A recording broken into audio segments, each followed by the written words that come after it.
사도행전 2장 37절부터 41절 말씀입니다.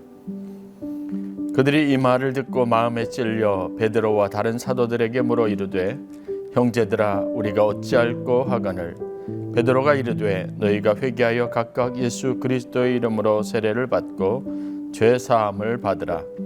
그리하면 성령의 선물을 받으리니 이 약속은 너희와 너희 자녀와 모든 먼 데 사람 곧 주 우리 하나님이 얼마든지 부르시는 자들에게 하신 것이라 하고 또 여러 말로 확증하며 권하여 이르되 너희가 이 패역한 세대에서 구원을 받으라 하니 그 말을 받은 사람들은 세례를 받음에 이날의 신도의 수가 3,000이나 더하더라. 아멘. 이는 살아계신 하나님의 말씀입니다. 오늘 우리가 읽은 본문은 사실 사도행전 전반부에 성령에 의해서 세워지는 하나님의 나라 또 교회의 역사에서 굉장히 중요하게 다루어져야 할 필요가 있습니다. 왜냐하면 이 본문 안에는 성령이 오늘 왜 이곳에 있는 무리들 가운데 임하셔야 하고 그 성령의 역사를 통해서 하나님이 그들 가운데 행하시는 일이 무엇인지를 베드로의 설교를 통해서 분명하게 보여주고 있기 때문에 그렇습니다. 베드로의 메시지가 가지고 있는 의미, 베드로의 설교가 과연 사람들에게 어떤 반응을 불러일으켰고 그 설교는 사람들의 마음속에서 어떻게 작용했는지를 보여주는 반응을 구체적으로 담고 있습니다. 그런 측면에서 보면 성령이 하시려고 하는 일이 무엇인지 오순절날에 왜 하나님께서 이 일을, 이 사건을 계획하시고 그곳에 많은 사람들이 모이게 하셔서 그들로 하여금 이렇게 교회의 중심이 되는 하나의 신앙 공동체를 형성하도록 이끄셨는지를 우리가 알 수 있기 때문에 그렇습니다. 성령에 대한 이해, 그 이해를 바탕으로 오늘날 우리에게 하나님의 성령은, 주의 성령은 과연 무엇을 위해서 일하시는지를 살펴보는 것은 우리에게 크나큰 유익이라고 할 수 있습니다. 오늘이 배경이 되는 시점을 좀 살펴볼 필요가 있습니다. 우리가 오순절날이라고 여겨지는 이 시기를 보면 대략적으로 예수님의 십자가 사건이 있은 지 50일 정도가 지나는 상황을 배경으로 하고 있다고 이해할 수 있습니다. 예수님이 메시아로 이 땅에 오셨다는 사실들이 많은 사람들에게 소문으로 퍼져 있었고 사람들은 그 메시아의 모습을 예수님에게서 찾으려고 했습니다. 그런데 우리가 아는 것처럼 여기에는 거센 신학적이고 아니면 율법적인 어떤 기득권 세력이라고 불리는 유대인들로 구성되어져 있는 정치 지도자들, 종교 지도자들의 극심한 저항과 반대가 있었습니다. 눈에 보이는 예수는 분명히 그들이 믿고 싶고 그들의 삶에 리더로 세우고 싶었던 만큼 강력한 어떤 권세를 가지고 능력 있는 분이시긴 했지만 하나님의 아들이라고 여길 수 있는 근거들이 충분했지만 많은 그 시대의 사람들, 특별히 유대인들은 이 예수를 메시아로 사람들이 인식하지 못하도록 하기 위해서 여러 가지 교묘한 술수들을 동원하고 율법의 조항들을 들이대면서 예수님이 메시아가 될 수 없다는 그런 사실들을 끊임없이 사람들에게 호도하려고 애썼다는 사실을 알 수 있습니다. 결국 그 일의 승자는 유대인들이 되는 듯 보였습니다.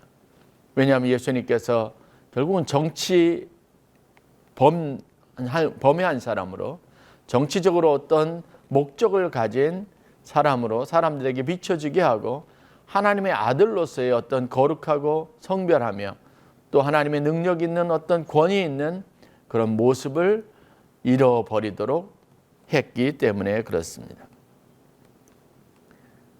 그래서 오늘 베드로의 설교가 가지고 있는 의미는 이 패역한 세대라고 하는 이 단어가 가지고 있는 의미는 이러한 전반적인 모든 시대적인 상황들을 아우르는 가장 적절한 표현이라고 볼 수 있습니다. 사람들의 머릿속에는 예수의 십자가 사건과 그들의 머릿속에 각인되어져 있는 예수의 그 마지막 모습, 정치적인 하나의 어떤 희생양으로 바뀌어져 버린 예수의 안타까운 죽음에 관련된 이해들이 가득 차 있습니다. 그리고 그렇게 이들이 예수에 대한 기억을 점차 지워가는 듯한 그 시점이었습니다.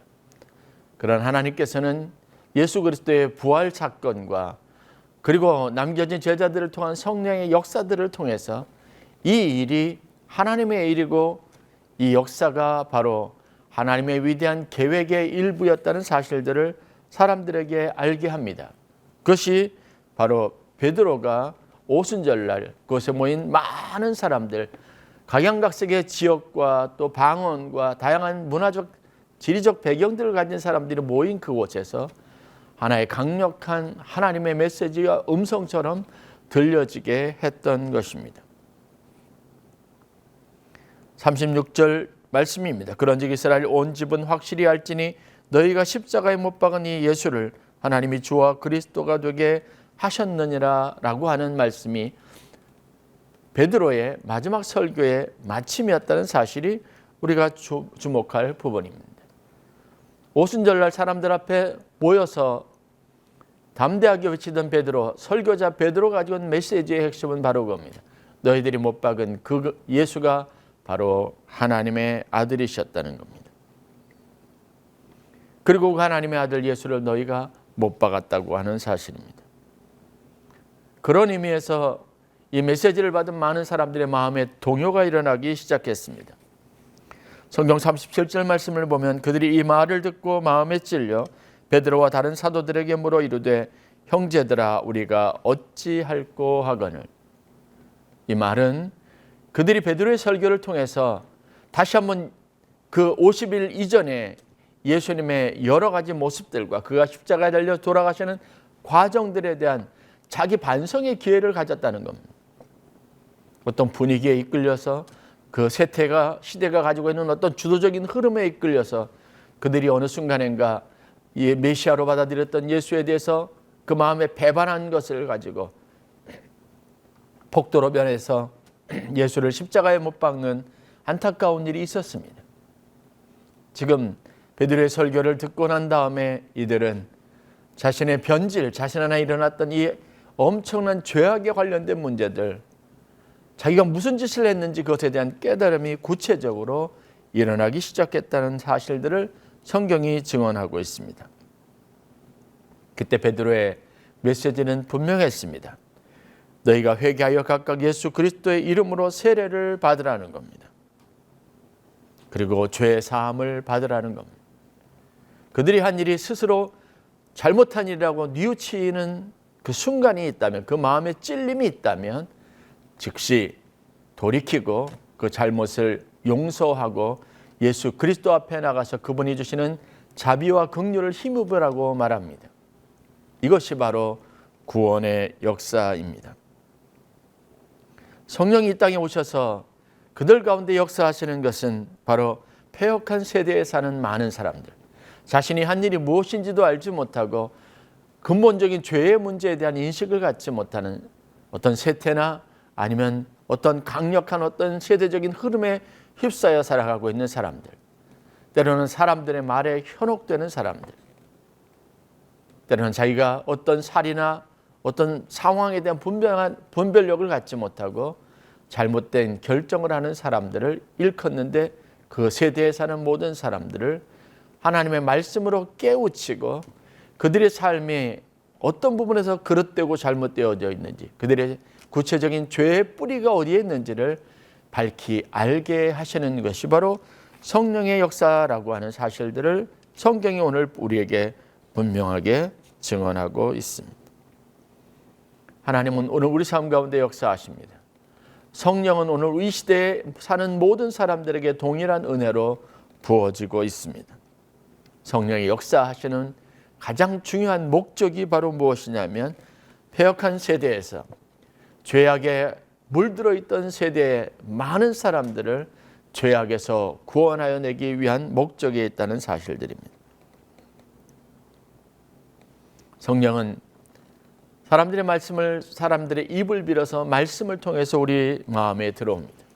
성경에 보면 말씀을 들을 때 그 사람들의 마음이 찔렸다 이렇게 설명하고 있습니다. 그들의 마음에 깨달음을 얻게 하는 겁니다. 그들 스스로가 자신의 삶을 돌아볼 수 있게 하는 역할을 합니다. 여기에서 성령이 가지고 있는 특별한 사역의 한 패턴을 발견할 수 있습니다. 성령은 모인 많은 사람들에게 한꺼번에 부어지는 것 같지만 실질적으로 성령이 일하시는 것은 각 사람의 마음속에서 일한다는 사실들이 우리가 성경에서 볼 수 있는 아주 중요한 하나의 핵심적인 교훈입니다. 다시 기억을 되돌려보면 오순절날 마가의 다락방에 모였던 제자들에게 어떤 불의 혀같이 갈라지는 것이 임했습니다.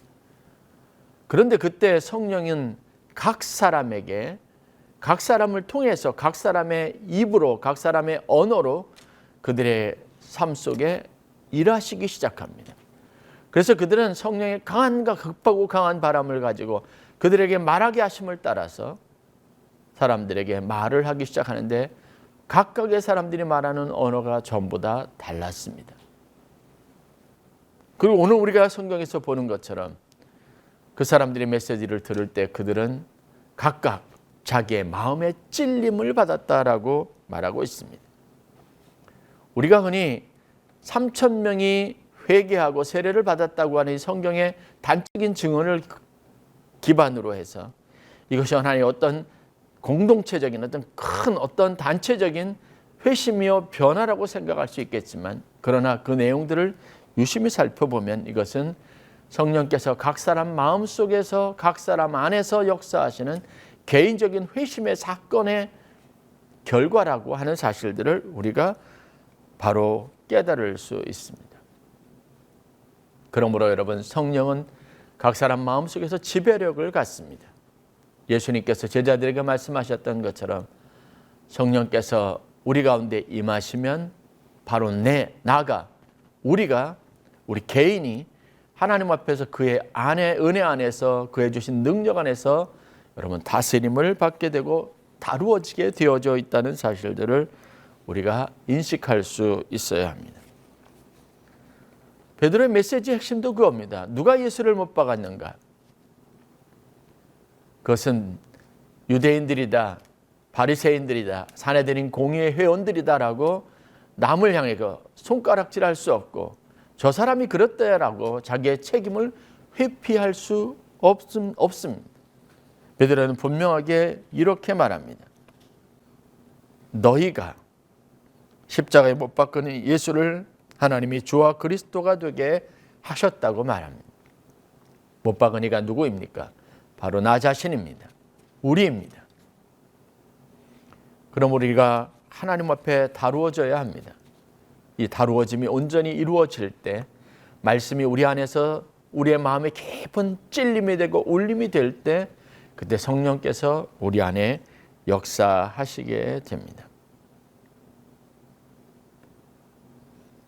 이 시대는 어떤 시대적인 흐름 가운데에 있습니다.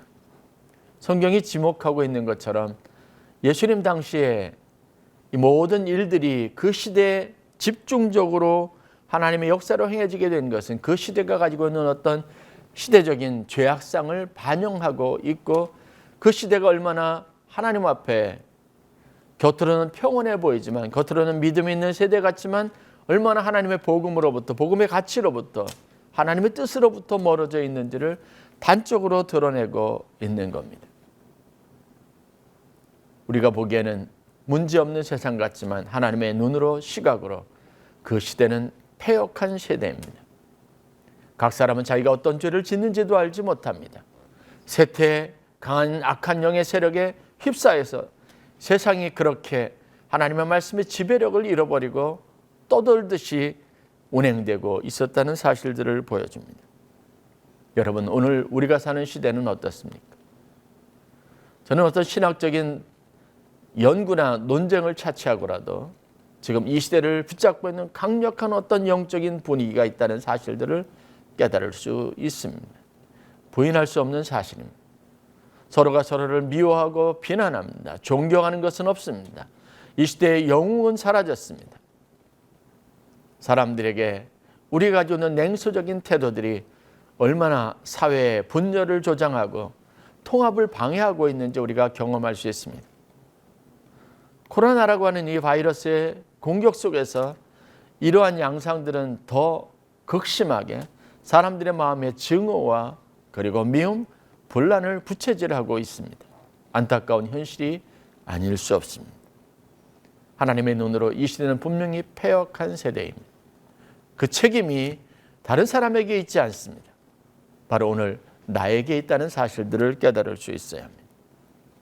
누가 하나님의 영광을 가리웠습니까? 바로 내가 하나님의 영광을 가리웠습니다. 누가 주 예수 그리스도를 십자가에 못 박습니까? 바로 오늘 나의 죄가 그 예수를 십자가에 못 박습니다. 누가 어떤 교회가 하나님의 영광을 가립니까? 우리가 흔히 쉽게 비난의 화살을 쏟아붓고 있는 어떤 특정한 교회가 하나님의 영광을 가리고 있습니까? 아닙니다. 바로 나와 우리 공동체, 우리 교회가 그 하나님의 영광을 가리는 안타까운 모습 가운데 살아가고 있습니다. 그러므로 오늘 우리는 우리에게 주시는 하나님의 말씀, 성령의 음성에 귀를 기울일 수 있어야 합니다. 그래서 베드로는 이들에게 처방을 제시하면서 회개할 것과 예수 그리스도의 이름으로 세례를 받을 것과 또 한 가지 바로 성령을 선물로 받을 것을 권면하고 있습니다.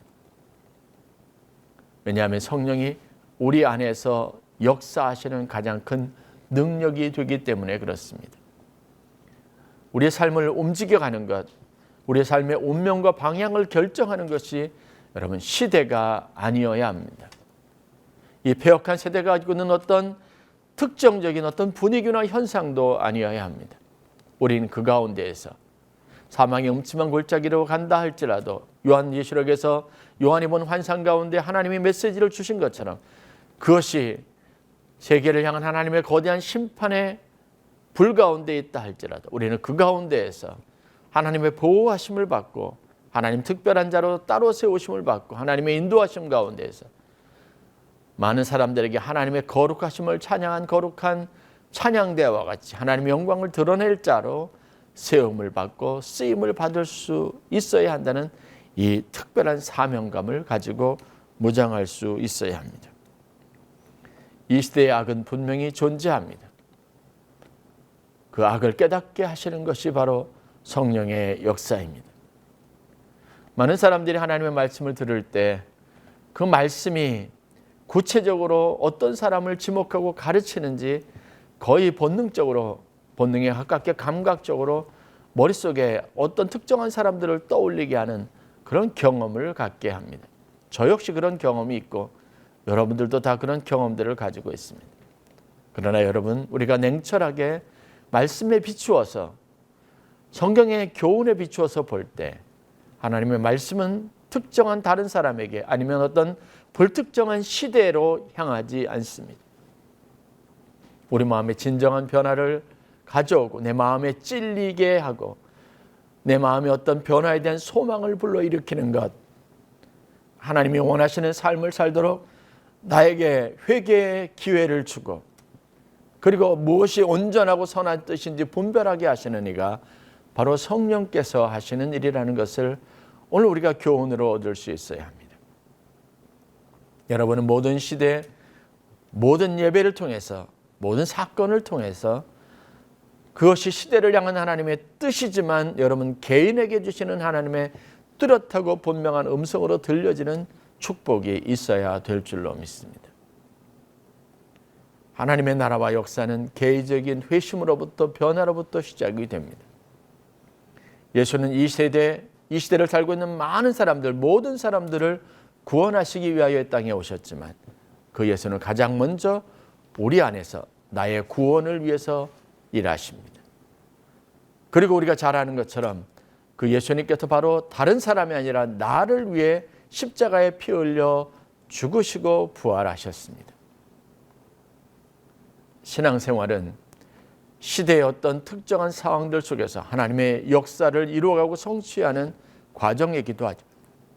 우선적으로 나 자신의 심령의 변화, 삶의 변화, 그리고 방향의 변화가 우선되어야 한다는 사실들을 잊지 않아야 합니다.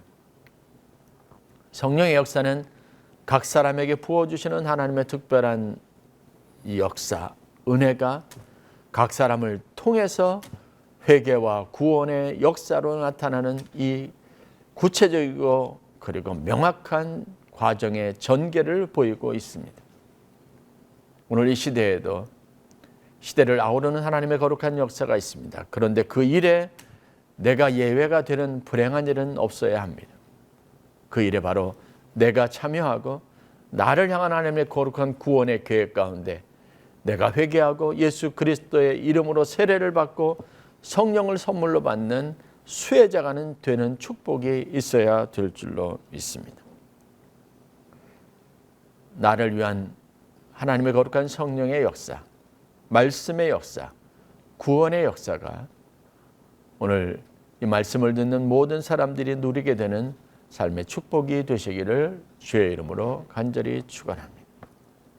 매 순간 여러분들이 하나님의 말씀을 들을 때 성령의 역사하심을 따라 여러분의 마음에 찔림이 있고 여러분들의 마음에 깊은 울림이 있고 감동이 있고 여러분의 마음에서 그 성령께서 일하셔서 변화가 일어나고 여러분의 삶이 거룩하고 온전하게 세워지는 그 무엇보다도 우선된 개인적인 영적인 변화와 삶의 축복이 일어나는 사건이 되기를 주의 이름으로 간절히 축원합니다.